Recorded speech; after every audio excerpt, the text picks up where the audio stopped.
terima kasih atas kesempatan yang diberikan kepada kelompok kami. Di sini kami kelompok 8 akan mempresentasikan hasil diskusi kami. Di mana kami kelompok 8 ini berjumlah 3 orang, yaitu Arnoldus Stephenus Vicky, yang kedua Eligia Atas Cynthia Desta, yang ketiga Helena Mira. Di sini kami membahas tentang bab 15, yaitu mengawal demokrasi manajemen, kaderisasi pemimpin dan pembinaannya, dan bab 16 paroki dan organisasi bisnis.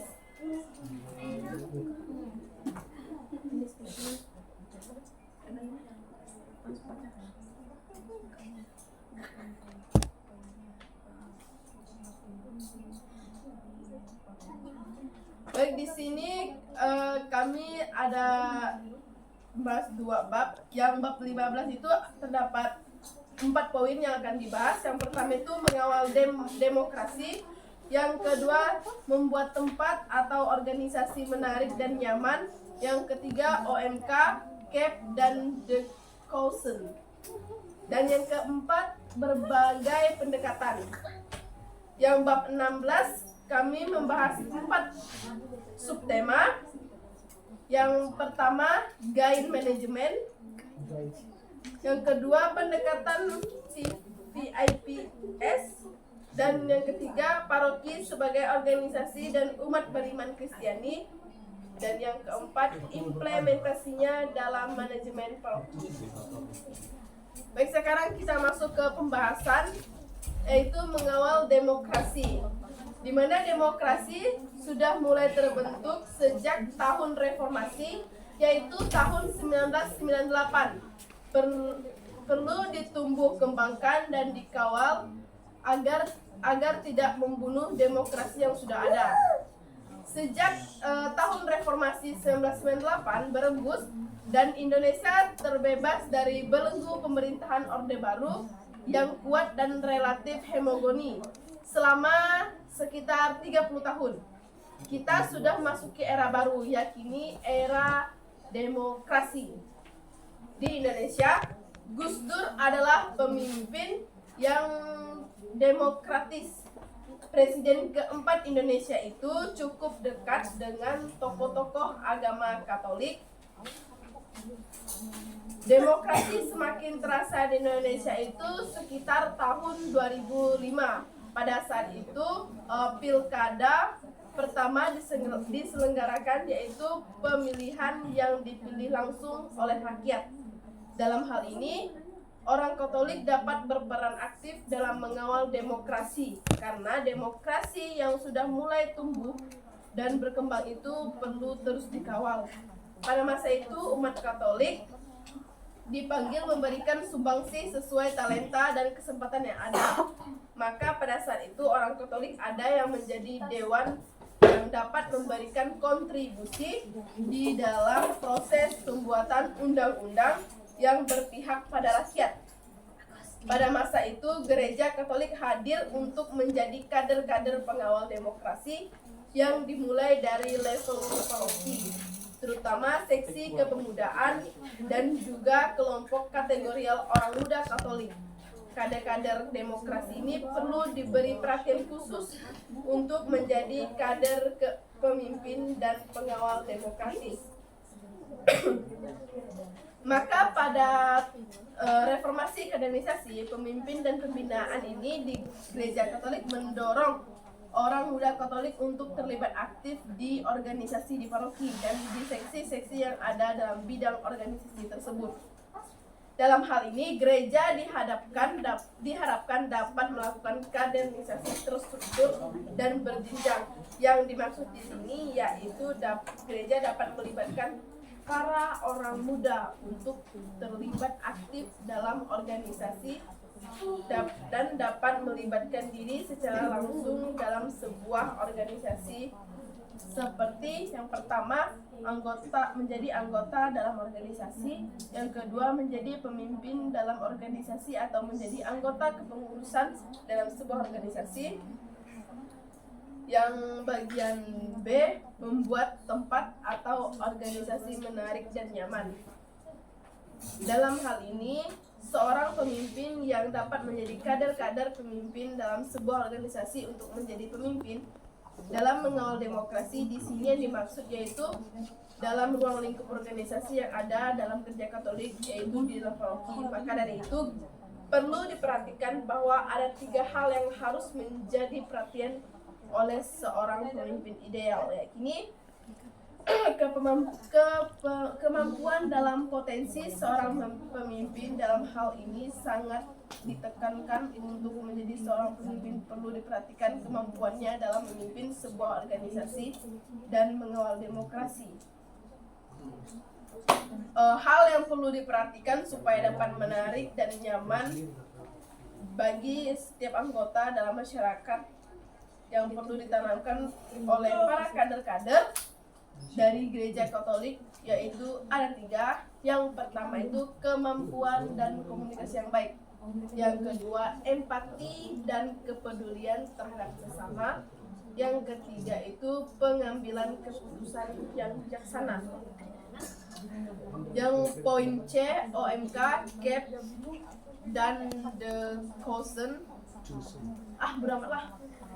Dewan Paroki hendaknya mengusahakan munculnya orang-orang baru yang penuh menjadi kader pelayanan pastor dan gereja, terutama di kalangan generasi muda pada zaman sekarang ini.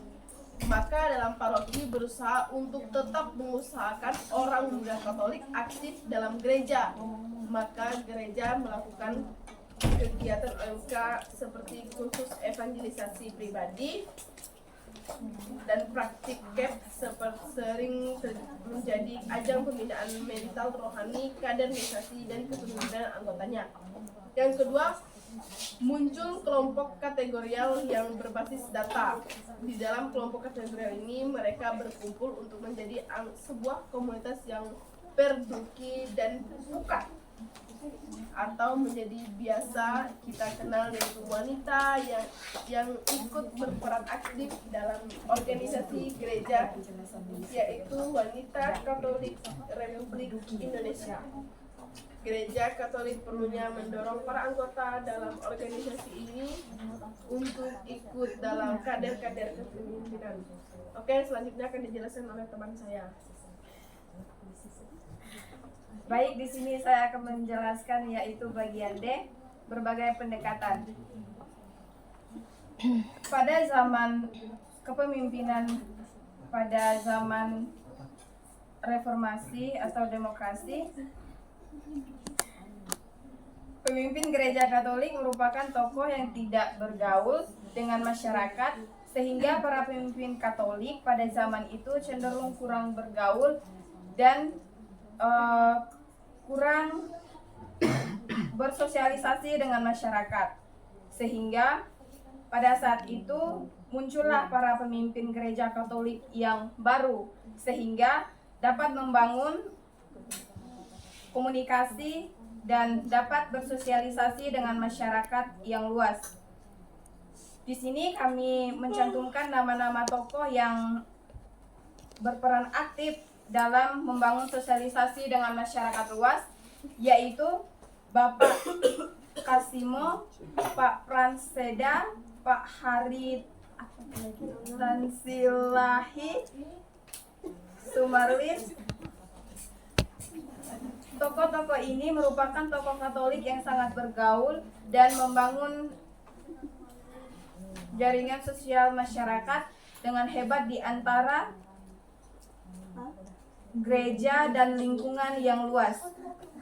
Mereka merupakan contoh pemimpin yang gaul pada masa itu, sehingga sekarang banyak para imam, biarawan, biarawati yang gaul dengan umat dan masyarakat di sekitarnya.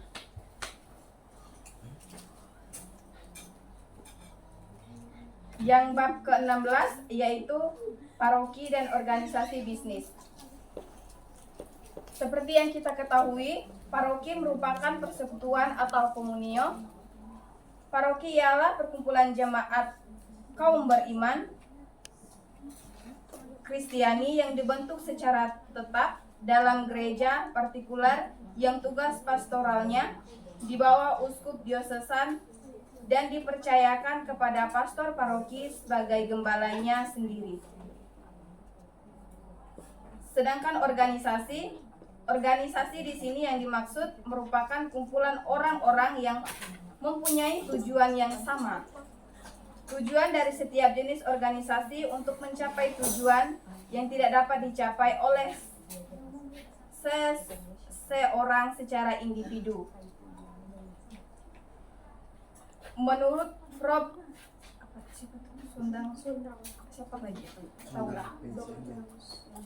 Organisasi adalah suatu bentuk persekutuan antara dua orang atau lebih yang saling bekerja sama untuk mencapai tujuan yang telah ditentukan oleh seluruh anggota organisasi itu. Baik, kita masuk ke Jain Manajemen. Jain Manajemen adalah keberhasilan reorganisasi untuk menghidupkan proses manajemen partisipasi.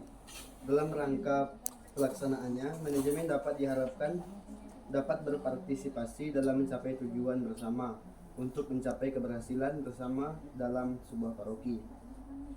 Kemudian pendekatan VIPS dalam organisasi pun dapat diciptakan very important persons atau VIPS.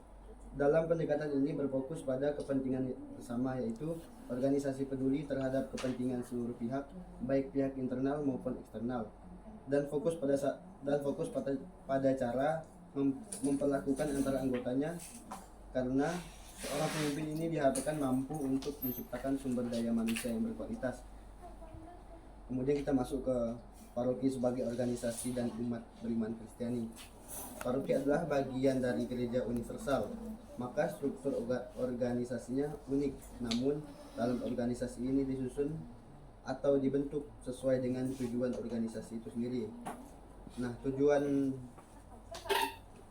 tujuannya sebagai organisasi yaitu untuk meningkatkan efisiensi komunikasi atas ke bawah dan lateral.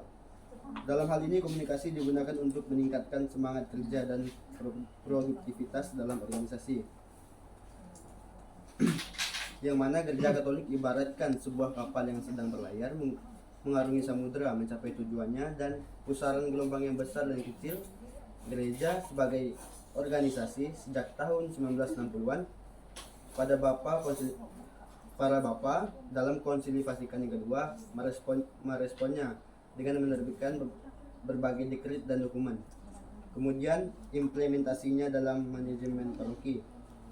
Sementara dalam pelayanan pastoral perlu lebih mengedepankan prinsip Pygmalion effect dalam mengelola paroki agar menjadi sebuah organisasi yang hidup. Di sini pelayanan paroki ditantang dalam menggerakkan umat untuk dapat bersinergi bersama untuk mengelola paroki.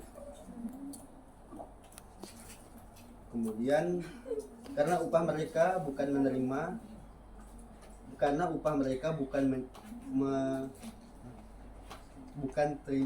menerima di dunia ini, melainkan yang akan mereka terima di surga. Dewan paroki sebagai eksekutif sebuah paroki harus bertanggung jawab kepada umat beriman Kristiani sebagai stakeholder utama. Dewan paroki juga bertanggung jawab kepada keuskupan, jadi memenuhi kebutuhan dan keinginan untuk memenuhi kebutuhan dan keinginan umat beriman Kristiani adalah salah satu tujuan utama berdirinya paroki sebagai anggota sebuah organisasi bernama Tubuh Mistik Kristus. Baik, sekarang kami buka sesi diskusi, yang dimana sesi diskusi ini terdiri dari 2 penanya. Kami persilahkan. Tante. Yuk. Dan pertanyaan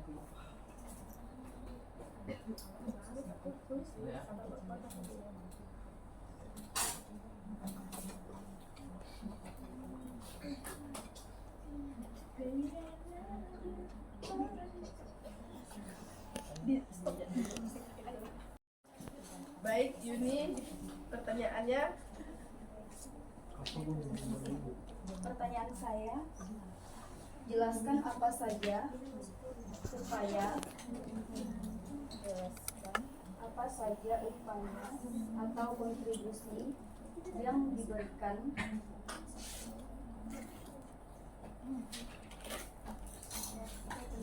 yang diberikan oleh Gus Dur bersama pemimpin gereja Katolik.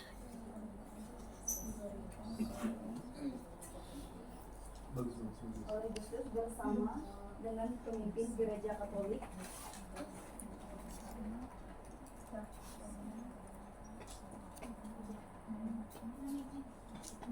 dalam memperkuat demokrasi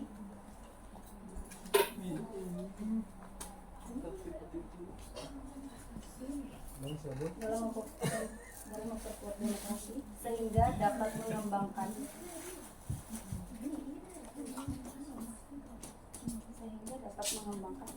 kemampuan atau talenta anak muda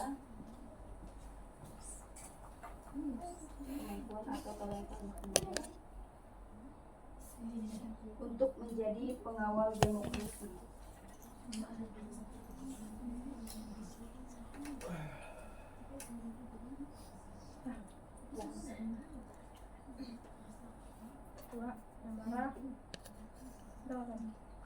Baik, saya mau bertanya terkait poin kaderisasi pemimpin, yaitu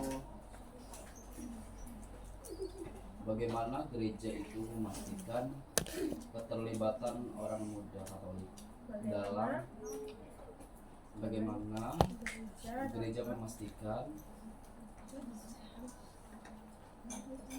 keterlibatan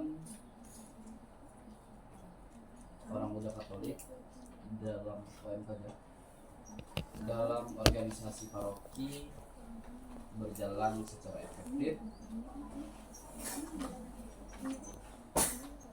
sehingga akan ada langkah konkret yang bisa dilakukan Berjalan secara efektif efektif. Apalagi dan langkah konkret apa yang bisa dilakukan Dan langkah konkret apa yang bisa dilakukan untuk meningkatkan potensi kader-kader pemimpin paroki. Potensi Kader-kader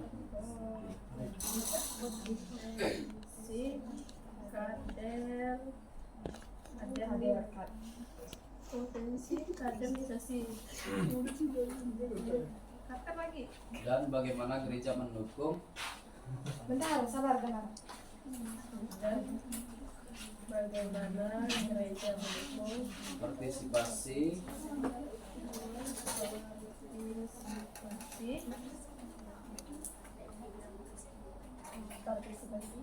OMK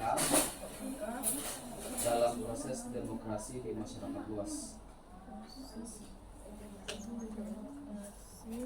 di masyarakat luas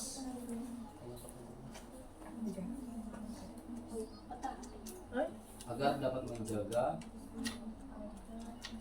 panjang ya, satu paragraf ya, agar dapat menjaga serta berikan contoh yang keseimbangan antara masing-masing prinsip menurut demokrasi kamu sendiri. bangunan keseimbangan apa antara prinsip demokrasi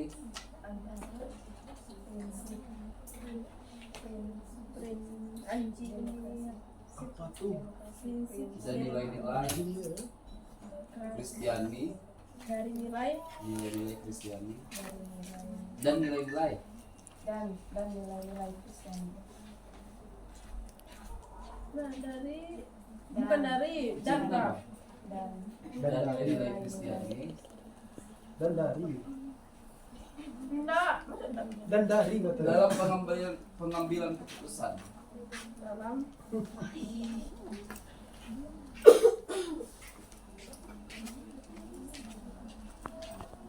dan Nah, itulah soal uas kita nanti ya. OMK-nya bisa nggak pertanyaannya. Ya, akan dikirim ke ibu. Nggak mau kamu juga. Video. Mampus kau. Banyak dari rekaman itu. Juk. Geser ya. Sekali. Terima kasih. Jangan ya. Terima kasih teman-teman. Kami akan berdiskusi terlebih dahulu saja. Bentar ya. Oke. Nggak ada bang di sini. Lena jawab Lena. Sabar. Sabar Monica. Memahami pertanyaan Tamara loh. Nah, baik. Ini kami akan menjawab pertanyaan dari Yuni. Yang pertama kami akan mengulang pertanyaan yang diberikan, yaitu jelaskan apa saja upaya atau kontribusi yang diberikan oleh Gus Dur bersama pemimpin Gereja Katolik dalam memperkuat demokrasi sehingga dapat mengembangkan kemampuan atau talenta anak muda Katolik untuk menjadi pengawal demokrasi. Yang pertama, upaya atau kontribusi yang diberikan Gus Dur bersama pemimpin gereja Katolik, yaitu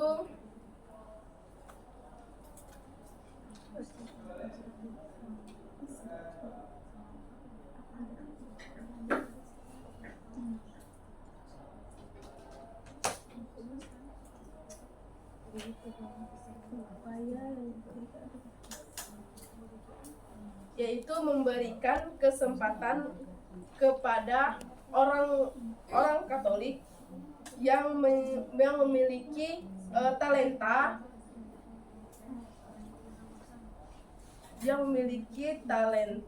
untuk menjadi dewan dan dapat memberikan kontribusinya di dalam proses pembuatan undang-undang. Jadi gini Yun, kontribusi yang diberikan Gus Dur bersama pemimpin gereja, yaitu Gus Dur memberi kepercayaan kepada para orang muda, para anak-anak muda Katolik untuk terlibat di dalam proses pembuatan undang-undang, di mana pada saat kepemimpinan Gus Dur itu demokrasi kita berjalan baik itu di tahun 2005 pada saat pemilihan secara langsung. Kalau sebelum-sebelumnya itu kan pemilihan presiden itu kan berdasarkan itu bukan MPR, dipilih berdasarkan sisilah kekeluargaan. Apa sih? Ya MPR lah. Di bawah 2005. Piramid. Yes, of course, thank you Agus. Salah. Apa? Soeharto itu dipilih itu karena sistem partai dia itu pemenang terbanyak. Pengusung kan? Pengusung partai kan? Usungan partai. Nah itu berdasarkan usungan partai. Jadi kontribusi yang diberikan Gus Dur itu dia memberikan kesempatan kepada anak muda yang memiliki talenta. Anak muda Katolik kan memiliki banyak talenta. Jadi talenta yang mereka miliki ini itu kan bervariasi ya. Talenta yang susah kalau menjelaskan ke orang lain nih. Talenta yang dimiliki oleh anak muda Katolik. Anak muda Katolik yaitu ikut terlibat dalam membuat undang-undang.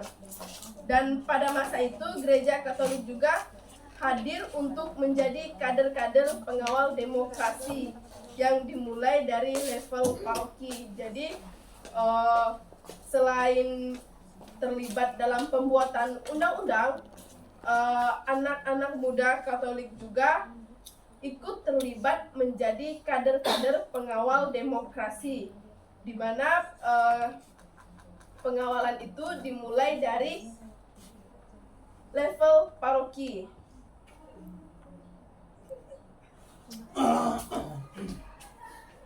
Kader-kader demokrasi ini juga perlu diberikan perhatian khusus untuk menjadi kader pemimpin dan pengawal demokrasi. Selanjutnya akan dijelaskan oleh Arnold. Baik, untuk saudari ini. Jadi pada tahun itu, pada tahun 2005, waktu kepemimpinan Gus Dur, Gus Dur ini sangat mengenal baik dan sangat mempunyai hubungan yang baik dengan para orang-orang Katolik atau orang-orang penting orang Katolik begitu. Kemudian pada saat itu orang Katolik ini diberikan kesempatan atau kontribusi tentang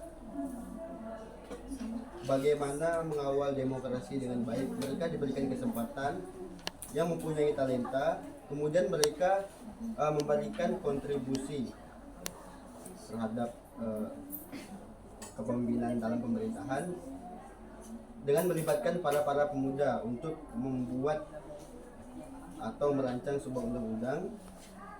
Kemudian pada masa itu Gereja Katolik juga hadir untuk menjadi seksi kepemudaan. Jadi orang muda Katolik ini sangat berperan, sangat vital, sangat aktif pada masa itu, karena orang muda ini diberikan kesempatan bagi mereka yang mempunyai kelebihan, mempunyai talenta, mempunyai power pada saat itu, diberikan kesempatan untuk menyuarakan aspirasi mereka dalam memajukan demokrasi, yang dimana mereka ini diberikan kesempatan untuk berkontribusi dalam perancangan undang-undang. Jadi kontribusi Gus Dur bersama pemimpin Gereja Katolik ini sangat-sangat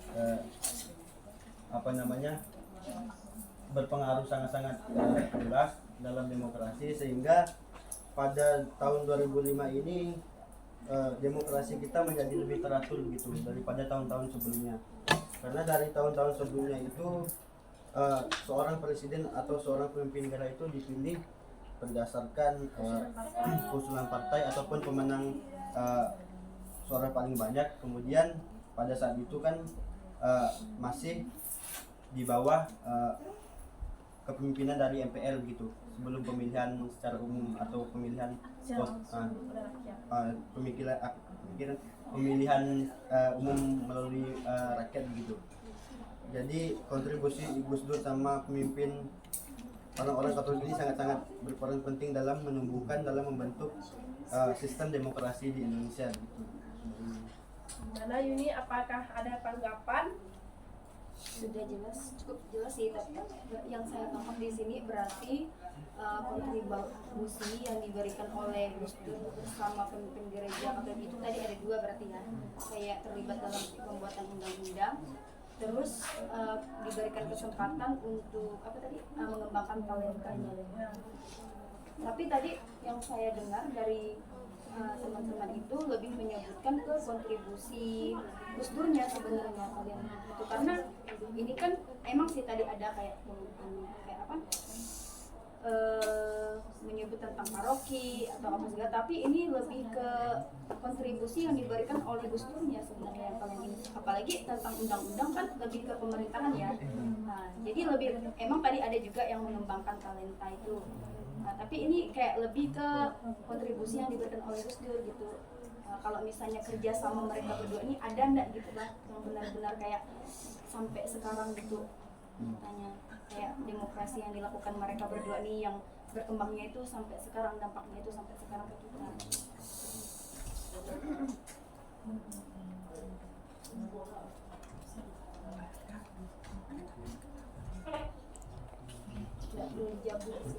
Itu udah jelas ya, cuman kayak kalau sebetulnya misalnya apa gitu yang kerja sama mereka dua gitu.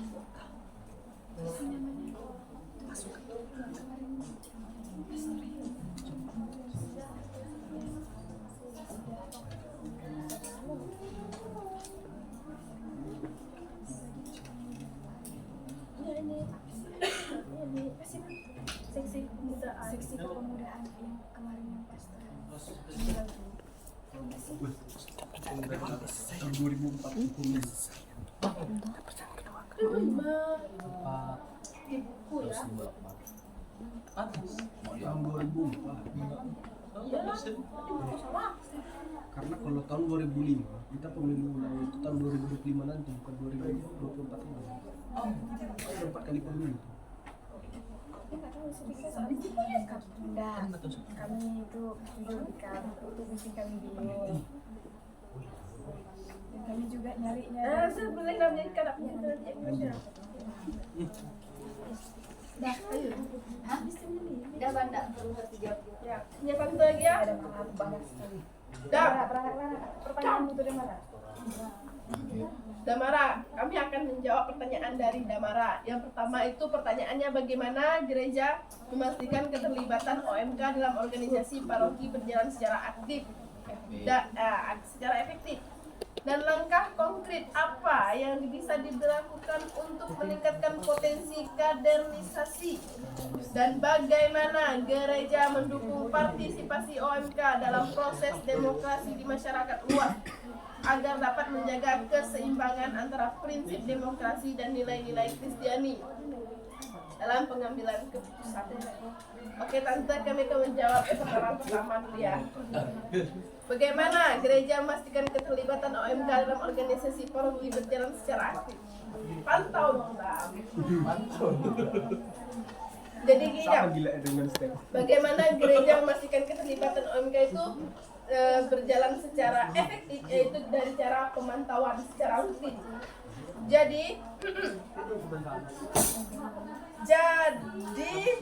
apa lebihnya? Ini di atas.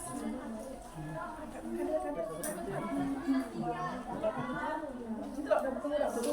Aku di dekat bawah. Apa namanya sih?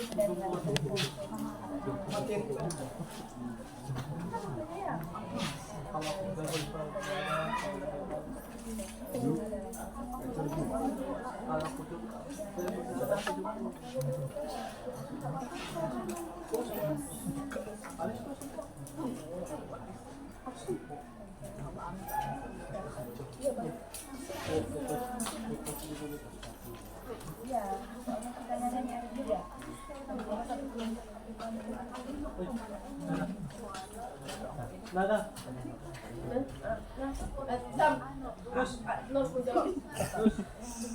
Baik.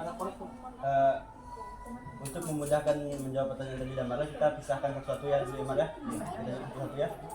Pertama poin. Di SR gitu. Ya, kita bilang dulu ya. Poin kaderisasi pemimpin. Bagaimana gereja memastikan keterlibatan OMK dalam organisasi paroki berjalan secara efektif? Nah, yang pertama agar paroki dalam gereja memastikan keterlibatan OMK dalam organisasi paroki, yang pertama kita merekrut ataupun mengambil OMK yang benar-benar aktif dan yang benar-benar berjalan di dalam stasi maupun di paroki untuk ikut serta dalam organisasi ataupun program kerja di paroki begitu. Untuk menjadi supaya lebih efektif, secara efektif, jadi mereka ini mengambil orang-orang yang benar-benar aktif dan benar-benar mau bekerja, kompeten. Jadi segala program organisasi yang dibentuk paroki dalam organisasi paroki ini bisa berjalan dengan baik harusnya, karena mereka itu memilih ataupun mengambil para OMK, para pekerja yang benar-benar berniat untuk bekerja, benar-benar niat untuk membantu dalam konteks organisasi paroki gitu. Kemudian langkah konkret apa yang bisa dilakukan untuk meningkatkan potensi kaderisasi? Langkah yang bisa untuk meningkatkan potensi kaderisasi itulah yang pertama, kita bisa melakukan pembinaan terhadap OMK yang berpotensi untuk kita rekomendasikan untuk menjadi kaderisasi untuk menggantikan kita nanti gitu. Jadi ketika kita sudah melakukan pembinaan, sudah melakukan pelatihan terhadap kaderisasi ini, jadi mereka bisa bertumbuh dan berkembang sehingga mereka bisa otomatis belajar dari apa yang kita sampaikan kepada mereka begitu. Jadi potensi kaderisasi ini meningkat untuk menjadi kepemimpinan yang lebih baik ke depannya bisa terrealisasi dengan baik begitu jika ada pembinaan dan pelatihan secara eksklusif gitu ataupun secara teratur gitu. Kemudian bagaimana gereja mendukung potensi OMK dan proses demokrasi di masyarakat. Luas agar dapat menjaga keseimbangan.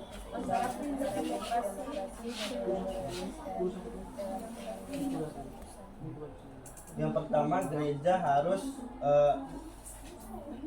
memberikan memberikan peluang, memberikan waktu kepada mereka begitu. Jadi biarkan mereka menyampaikan ataupun bekerja, menyampaikan aspirasi, menyampaikan apa yang gereja inginkan begitu. Jadi gereja ini harus memberikan kesempatan, harus memberikan para OMK ini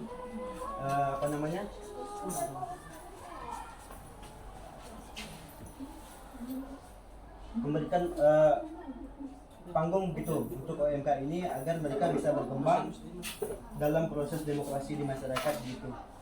Kemudian dalam mendukung partisipasi OMK dalam proses demokrasi di masyarakat, dalam kehidupan bermasyarakat ini mereka bisa belajar ataupun bisa mengikuti program-program yang diadakan dari stasi begitu ataupun dari kepemimpinan desa gitu. Jadi mereka bisa belajar, bisa menyalurkan apa yang menjadi keinginan paroki atau organisasi supaya mereka bisa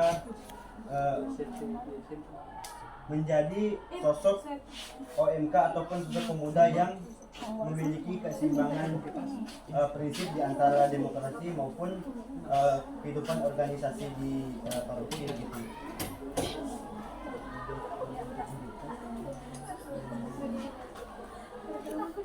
Kemudian dalam pengambilan keputusan dalam nilai-nilai Kristen ini, otomatis mereka jika mereka sudah diberikan panggung, sudah diberikan kesempatan untuk mengolah ataupun mengasah bakat yang mereka punya. Jadi dalam proses belajar, dalam proses mereka berinteraksi di dalam masyarakat, proses mereka beradaptasi di lingkungan masyarakat dalam konteks demokrasi ini, jadi ini akan mempengaruhi bagaimana pengambilan keputusan dalam konteks nilai-nilai Kristiani dalam kehidupan mereka sehari-hari gitu. Jadi gitu saudara Damar.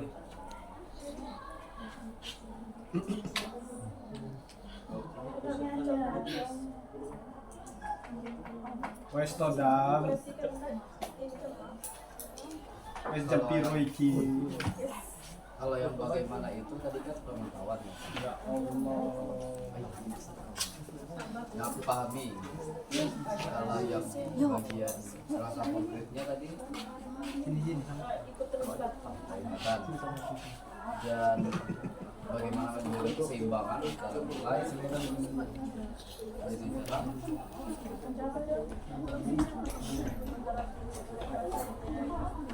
Jadi kalau mereka sudah diberikan kesempatan, sudah diberikan poinnya aja Pak, Poinnya aja pentingnya. dengan cara agar menjaga keseimbangan antara Bangun nih Bapak wes, Bun. Iya mbak, saya us. Sabar, ada menghargainya daus nih. Daus Bu ya Bu. Daus. Mereka yang tidur lakukan daus. Emang kau Atau disiplin daus lah. Iya mbak, saya mau.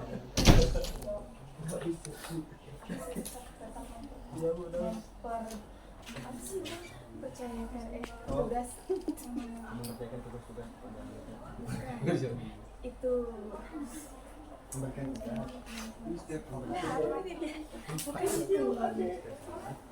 Gini Dam, agar menjaga antara prinsip demokrasi dan nilai-nilai Kristen ini dalam mengambil keputusan itu harus melihat situasi terlebih dahulu. Di mana situasi tersebut harus sejalan dengan nilai undang-undang dan juga nilai-nilai Kristiani agar tidak terjadi kekeliruan di kedepannya yang menimbulkan suatu pertentangan antara masyarakat satu dengan yang lainnya.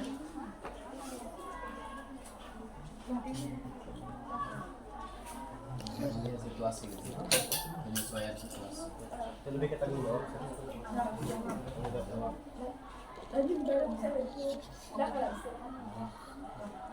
Baik, Damara, terima kasih atas pertanyaannya. Sekarang kami akan tutup presentasi kami. Sekarang presentasi kita telah usai, sama seperti hubungan kita yang telah usai tanpa harus memulai.